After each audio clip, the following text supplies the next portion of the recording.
Hello friends, this is Sumit and welcome back to my YouTube channel Dear Learner Academy. एक बार फिर से आप सबका डियर लर्नर एकेडमी में स्वागत है। तो जैसा कि आप सभी को पता है कि आज है हमारा टारगेट सीरीज़ का तीसरा दिन। ठीक है, आज हम बात करेंगे हमारा जो टारगेट सीरीज़ का तीसरा दिन होने वाला है और इसमें हम आज आपको कुछ टॉपिक्स देंगे जो आपके अपकमिंग यूपीएसआई वैकेंसी के लिए बहुत ही इंपॉर्टेंट होने वाली है। ठीक है, 2027 में जो यूपीएसआई की वैकेंसी आने वाली है उसके लिए हम टारगेट चला रहे हैं, टारगेट सीरीज लेकर आए हैं। आप लोगों का रिस्पॉन्स अच्छा था, ठीक, इसीलिए हम अपने टारगेट को डेली मतलब कि रूटीन पे ला रहे हैं। ठीक है, तो हम लोग, आपको पता है कि 60 दिन का टारगेट लेकर आए हैं। 60 दिन में आपको जो है सिलेबस कंप्लीट करना है। ठीक है, आपका सिलेबस जो है 60 दिन में कंप्लीट हो जाएगा और आपकी तैयारी मान लीजिए कि एक अच्छे लेवल पर पहुंच जाएगी यदि आप टारगेट को फॉलो करते हैं तो। ठीक है, और यदि आप चैनल पर नए हैं तो चैनल को सब्सक्राइब कर लिया कीजिए, वीडियो को शेयर कर दिया कीजिए ताकि सभी भाई बहन तक वीडियो पहुंच सके। जो भी यूपीएसआई की तैयारी करना चाहते हैं या जो कर रहे हैं सभी के लिए टारगेट बहुत ज़रूरी है। ठीक है, हम ये नहीं कर रहे हैं सॉरी, हम ये नहीं कर रहे हैं कि आप यहीं से टारगेट को देखिए, आप अपने आप से भी टारगेट बना सकते हैं। अपनी हिसाब से टारगेट को अचीव कीजिए, यानी आपको बस ये करना है कि आपको जो है पूरा सिलेबस कंप्लीट करना है। ठीक है, किसी भी तरीके से आप सिलेबस को कंप्लीट कीजिए और एक रूटीन बनाकर चलिए।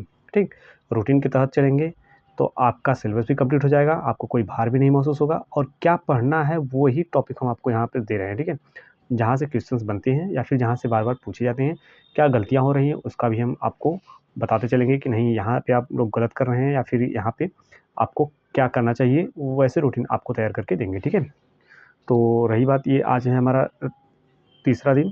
ठीक है, आप लोगों ने जिस तरीके से अपना प्यार बनाया उसी तरीके से आप बनाए रखिए। उम्मीद है कि उससे भी ज़्यादा आप करेंगे इसमें। ठीक, हम 60 दिन तक लेकर चलेंगे, 60 दिन में आपका सिलेबस कंप्लीट कराएँगे। ठीक, चलिए स्टार्ट करते हैं हम आज का अपना सेशन। आपको छोटी-छोटी गलतियों पर काम करना पड़ेगा। ठीक है, जो भी है आपको बहुत ही अच्छे तरीके से, बहुत ही यूनिक तरीके से आप जो भी सिलेबस कंप्लीट कर रहे हैं या फिर जो भी टॉपिक आप कंप्लीट कर रहे हैं, ठीक है, आपकी टॉपिक जो भी कंप्लीट हो रही हैं उसको आप बहुत ही अच्छे तरीके से जो है उसका अध्ययन कीजिए। ठीक है, कि यहाँ पर कहाँ पर आपकी गलतियाँ हो रही हैं, गलती को पहचानो और उस पर काम करो। यदि आप इतना करना सीख गए कि आपका जहाँ भी गलत हो रहा है उसको आप सही करना सीख गए, तो मान कर चलिए कि आपने अपना सब कुछ सही कर लिया। ठीक है, यही सब छोड़ते हैं। मान लीजिए आपका कोई भी पॉइंट जो है वीक है, ठीक, अगर कोई पॉइंट वीक है आप उसको छोड़कर बोलेंगे कि नहीं हम चलिए अगले टॉपिक में इसको इस पर काम कर लेंगे, तो यही आपका जो है गलती हो रही है। ठीक है, तो इसको आप सही करिए और अपनी रूटीन को निरंतर बनाए रखिए। आपको जो भी टॉपिक हार्ड लगे या फिर जो भी चीज़ें आपको ना समझ में आए उस पर आप काम करिए। ठीक, उसका नोट्स बनाइए, बार-बार उस पर रिवीजन करिए, कैसे नहीं सही होगा। ठीक है, कोई भी कार्य अगर यदि आप अपने मन से करेंगे, ठान लेंगे कि नहीं हमें ये काम करना है, तो वो होकर रहेगा। ठीक, अभी फ़िलहाल आप अभी कोई नोटिस नहीं जारी हुई है कि मतलब वैकेंसी कब तक आएगी, लेकिन फिर भी अनुमान है कि अगस्त लास्ट या सितंबर फर्स्ट वीक तक वैकेंसी आ सकती है। तो अगर सितंबर फर्स्ट वीक तक वैकेंसी आएगी तब तक हम लोग अपना 80% टारगेट पूरा कर लेंगे। ठीक है, 80% टारगेट अगर हम पूरा कर लेते हैं तो वो भी हमारे लिए एक बड़ी सफलता होगी। ठीक, मतलब अगर मान लीजिए कि अगस्त लास्ट तक भी आती है फिर भी हमने कितने दिन का टारगेट कंप्लीट किया, 40 दिन या 40 प्लस दिन का टारगेट हमने कंप्लीट कर लिया। तो 40 प्लस दिन का समझ रहे हैं आप, अभी तो हमने 2 दिन में आपको बेसिक से टारगेट दिए थे। ठीक है, अभी आज से आपका ये जो है टारगेट शुरू होगा तो आपको समझ में आएगा कि नहीं हाँ टारगेट क्या होता है। ठीक, ये नहीं है कि आपको हम बहुत ज़्यादा काम देंगे, लेकिन आपको बहुत ही अच्छे लेवल का कार्य दिया जाएगा जिसको आपको फॉलो करना है और अपने आप इम्प्लीमेंट करना है। ठीक है, चलिए स्टार्ट करते हैं आज का अपना सेशन।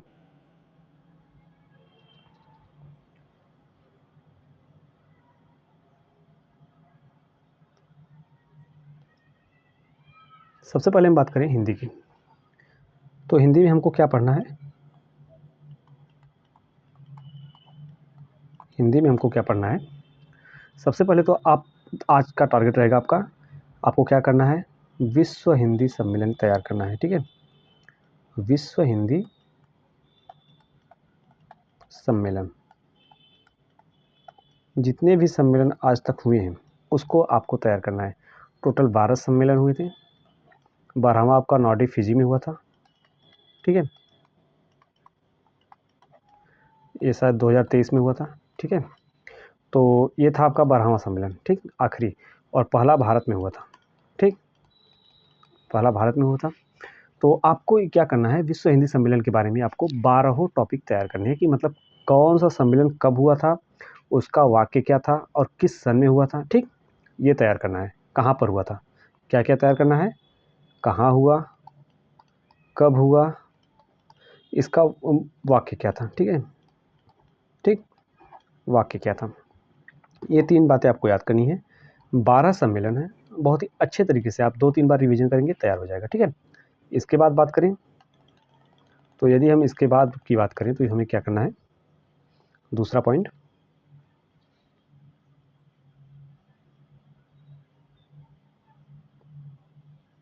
ये तो हो गया आपका हिंदी सम्मेलन, ठीक। इसके बाद बात करें तो हिंदी में ही हमको क्या करना है, विराम चिन्ह के बारे में भी पढ़ना है, ठीक है। विराम चिन्ह, विराम चिन्ह का अध्ययन कीजिए, यहाँ से भी आपके क्वेश्चन बनते हैं, कम से कम एक क्वेश्चन तो यहाँ से बनता है, ठीक है। यूपीएसआई की बात कर लें, यूपी पुलिस की बात कर लें, चाहे किसी की बात कर लें, विराम चिन्ह से क्वेश्चन पूछते ही पूछते हैं। और विश्व हिंदी सम्मेलन से भी जो है क्वेश्चन पूछता है कि मतलब पूछ दिया 7वां कहाँ हुआ था, पहला कहाँ हुआ था, छठा कहाँ हुआ था, 12वां कहाँ हुआ था, ये ऐसे टाइप के क्वेश्चन पूछते हैं, ठीक है। किस सन में हुआ था, ये भी आपको याद करना है। तो विराम चिन्ह हो गया आपका, विश्व हिंदी सम्मेलन हो गया, ठीक। छोटे छोटे टॉपिक हैं, आप बहुत ही अच्छे तरीके से तैयार कर लेंगे। पर्यायवाची भी आपको इसके साथ साथ लेकर चलना है, पर्यायवाची, ठीक। 20 चीज़ों की पर्यायवाची आपको याद करनी है, ठीक। जैसे हो गया आपका सूर्य का हो गया, आम का हो गया, ठीक, इंद्र का हो गया, ठीक। ऐसे ऐसे टॉपिकों को तैयार करना है, मतलब कि 20 ऐसे टॉपिक तैयार करने हैं जिनका आपको पर्यायवाची कम से कम 5-5 पर्यायवाची तैयार होनी चाहिए, ठीक है। पर्यायवाची को भी साथ में लेकर चलना है। इसके बाद आपको हिंदी साहित्य में की तरफ अगर चलें हम, एक मिनट,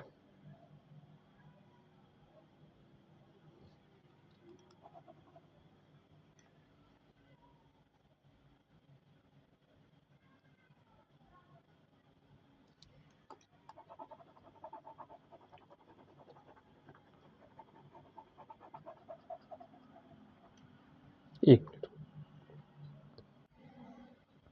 यदि हम बात करें हिंदी साहित्य की, ठीक, एक मिनट, थोड़ा सा ज़्यादा हो गया,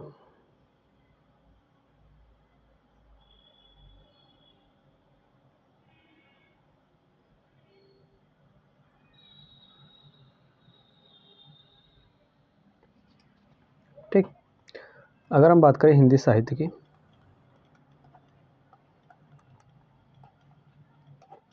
हिंदी साहित्य में हमको क्या तैयार करना है, हिंदी साहित्य का काल विभाजन, ठीक। काल विभाजन भी बहुत छोटा सा टॉपिक है, किस सन में को क्या कहा जाता है, वैदिक काल जो हो गया आपका, ठीक है, उत्तर वैदिक काल, भक्ति काल, जो भी है आपका आधुनिक काल, इनके काल विभाजन को तैयार करना है, ठीक है। अब काल विभाजन किनका किनका तैयार करना है, रामचंद्र शुक्ल के अनुसार, रामचंद्र शुक्ल के अनुसार, ठीक है। और दूसरे हैं कौन आपके, तो आप कहेंगे राम स्वरूप चतुर्वेदी, ठीक है, राम स्वरूप चतुर्वेदी, इन्होंने काल का विभाजन किस काल क्रम में किया था और रामचंद्र शुक्ल ने काल का विभाजन किस क्रम में किया था, आपको इतना तैयार करना है, ठीक है।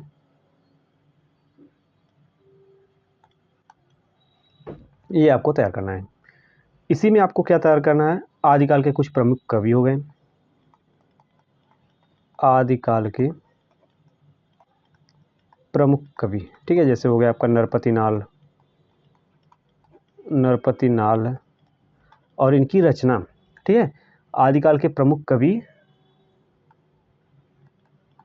एवं रचना, ठीक, इनका रचना भी याद करना है। जैसे हो गए नरपति नाल, दलपति विजय, ठीक, चंद्रबरदाई, ठीक, इनका नाम ही नहीं याद करना है, आदिकाल के प्रमुख कवि और उनकी रचनाओं को तैयार करना है। टोटल आपके 20 ऐसे प्रमुख कवि होंगे जिनको आप अच्छे से तैयार कर सकते हैं, ठीक है। क्या क्या हुआ, एक बार फिर से देख लेते हैं, हमने आपको क्या क्या दिया था। तो सबसे पहले हिंदी सम्मेलन की बात किए थे, विश्व हिंदी सम्मेलन, ठीक है। हिंदी सम्मेलन टोटल कितने हैं, 12। इसके बाद विराम चिन्ह, विराम चिन्ह भी आपको 20 टोटल मिलेंगे, ठीक है, 20 इंपॉर्टेंट है। इसके बाद आपका पर्यायवाची हम आपको दिए थे, ठीक। पर्यायवाची में हमने क्या कहा था, 20 चीज़ों का पर्यायवाची, कम से कम 5-5, एक चीज़ का 5 पर्यायवाची याद करना है, ठीक है। इसके बाद हमने क्या कहा था, हिंदी साहित्य में आ जाइए। अगर हिंदी साहित्य की बात करें तो इसमें हमने आपको कहा था काल विभाजन के बारे में देख लीजिए, काल विभाजन, ठीक। इसके बाद हमने क्या कहा था, आदिकाल के प्रमुख कवि, ठीक, आदिकाल के प्रमुख कवि, इतना आपको देखना है, ठीक। आज के सेशन में इतना ही रहने वाला है। मान कर चलिए कि इन सब पे आपको कितने घंटे टाइम देना है, 2 घंटे। 2 घंटा पर्याप्त है। 2 घंटे में आप इसको 2-3 बार रिवीजन कर लेंगे, आपको कंठस्थ हो जाएगा, ठीक। इतनी चीज़ें आपको हिंदी में तैयार करनी है। क्या क्या, हिंदी सम्मेलन, विश्व हिंदी सम्मेलन हो गया, विराम चिन्ह हो गया, पर्यायवाची और हिंदी साहित्य में काल विभाजन के बारे में, काल विभाजन और आदिकाल के प्रमुख कवियों के बारे में, उनकी रचना के बारे में हमको तैयार करना है, ठीक। आगे बढ़ते हैं। अगर हम आगे बात करें मैथ की, अगर हम मैथ की बात करें तो इसमें हम क्या लेकर चल रहे थे, परसेंटेज,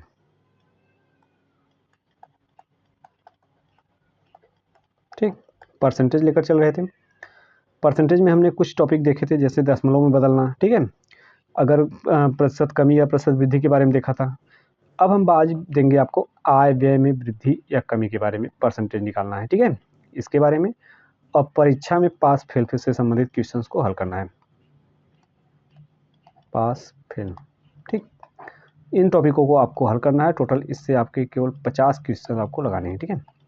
50 क्वेश्चंस आप लगाइए, इसको बार बार रिवीजन कीजिए, जहाँ पर गलत हो रहा है उसको देखिए, उसके नोट्स बनाइए, डायरी में नोट कीजिए, कहीं पर भी कीजिए, लेकिन उसके नोट्स को बनाते चलिए और उसको बार बार देखिए, बार बार रिवीजन करिए, ताकि आपके क्वेश्चंस यहाँ से गलत नहीं होने चाहिए, ठीक है। हम आपको वही टॉपिक देंगे जो परीक्षा में पूछे जाते हैं, फालतू के टॉपिक नहीं दिया जाएगा यहाँ पर। आपको वही टॉपिक दिया जाएगा जो बार बार रिपीट होता है या पूछा जाता है, ठीक है। तो ये तो हो गया आपके मैथ के, ठीक। यहाँ से आपको टोटल 50 क्वेश्चन करने हैं। आगे बढ़ते हैं रीजनिंग की। अगर हम बात करें रीजनिंग की,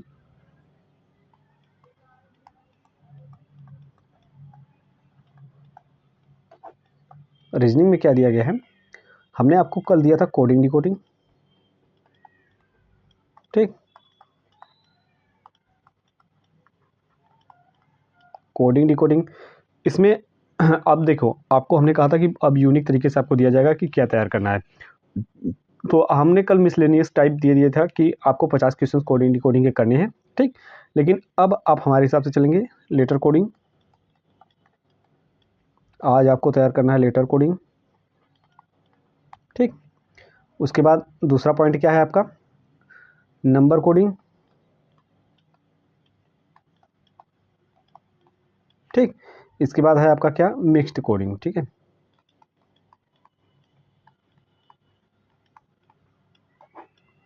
एक पॉइंट ये हो गया, दूसरा ये हो गया, तीसरा ये हो गया, ठीक। आपको इतने तैयार करने हैं। कौन कौन से, लेटर कोडिंग हो गया आपका, नंबर कोडिंग और मिक्स्ड कोडिंग, ठीक है। ये तो हो गए कोडिंग डिकोडिंग के। यहाँ से आपको टोटल कितने क्वेश्चन सॉल्व करने हैं, कम से कम मानकर चलिए कि 80 क्वेश्चन आप सॉल्व करेंगे, ठीक है। 80 क्वेश्चन आपको सॉल्व करने हैं इन तीनों टॉपिक से। कोडिंग डिकोडिंग में आपको रीजनिंग का दिया गया है, कल और चलेगा इसका कोडिंग डिकोडिंग का लास्ट टॉपिक होने वाला है।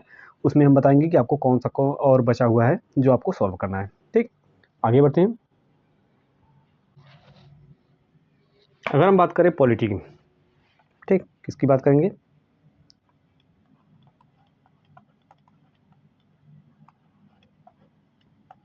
ठीक। पॉलिटी की बात करें तो इसमें हमको क्या पढ़ना है, कुछ प्रमुख बड़ी समितियों के बारे में, बड़ी समितियां हमको देखनी है, ठीक। बड़ी समितियों में जैसे क्या हो गया, संघ शक्ति समिति थी, ठीक है। उसके बाद आपका प्रांतीय संविधान समिति, प्रक्रिया नियमन समिति, इन सब के बारे में आपको देखना है, ठीक है। समितियों के बारे में आप देख लीजिए। उसके बाद प्रारूप समिति के बारे में आप अलग से देख लेना, प्रारूप समिति के अध्यक्ष सदस्य कौन कौन से थे, ठीक, इसके बारे में देख लेना। ये तो हो गया आपकी समितियाँ, ठीक। उसके बाद आपको क्या करना है, इसके बाद आपको थोड़ा सा एक छोटा सा टॉपिक है, उसको आपको तैयार करना है, कौन सा, प्रमुख अधिवेशन, ठीक। प्रमुख अधिवेशन संविधान सभा के प्रमुख अधिवेशनों के बारे में देख लेना है। जैसे प्रमुख अधिवेशन में कौन सा था, प्रथम कब से कब तक चला था, 9 से 23 दिसंबर 1946 तक चला था, ठीक है। द्वितीय कब से कब तक चला था, तृतीय कब से कब तक चला था। इसमें प्रमुख अधिवेशन थे।